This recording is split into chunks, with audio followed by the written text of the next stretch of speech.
I'm here in Harpers Ferry, West Virginia, to retrace the last steps of John Brown. Brown was an abolitionist preacher who felt he was predestined to consecrate his life to the destruction of slavery. In 1856 in Kansas, John Brown and his men brutally murdered 5 pro-slavery settlers with axes in front of their families in retaliation for these settlers killing abolitionists. Brown wanted to wage a holy war to stop the stain of slavery. He hatched a plan to take over the arsenal here at Harpers Ferry, obtain over 100,000 guns, recruit the local enslaved population, and launch an insurrection. Harriet Tubman even helped him recruit for this mission.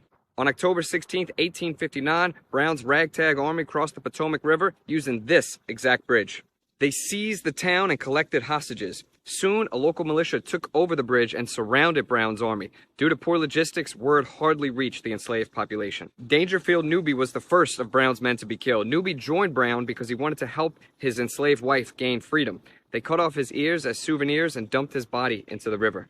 John Brown and the others retreated to this building, now called John Brown's Fort, to make their last stand. The president then sent in Marines led by Robert E. Lee. Since Brown's army had hostages, the Marines did not want to open fire.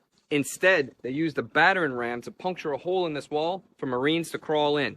Once inside, a Marine stabbed at Brown, but his sword hit a belt buckle or shield of some sort and bent in half. Brown saw that as a sign from God. Brown was eventually captured here. During his trial, his lawyer tried to paint him as insane, but Brown himself rejected that. After being sentenced to death, Brown was transported to his execution in his own coffin. On the way, he wrote these famous words. John Wilkes Booth watched Brown's execution and stated this. Later, Booth went on to assassinate President Lincoln. After his death, his words became more powerful than his rifle.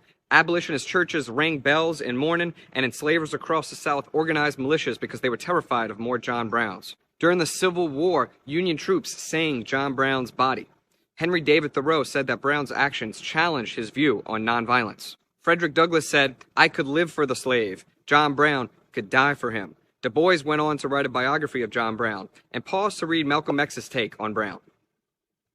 Brown has been labeled everything from terrorist to hero. Regardless of your view of Brown, his legacy is undeniable.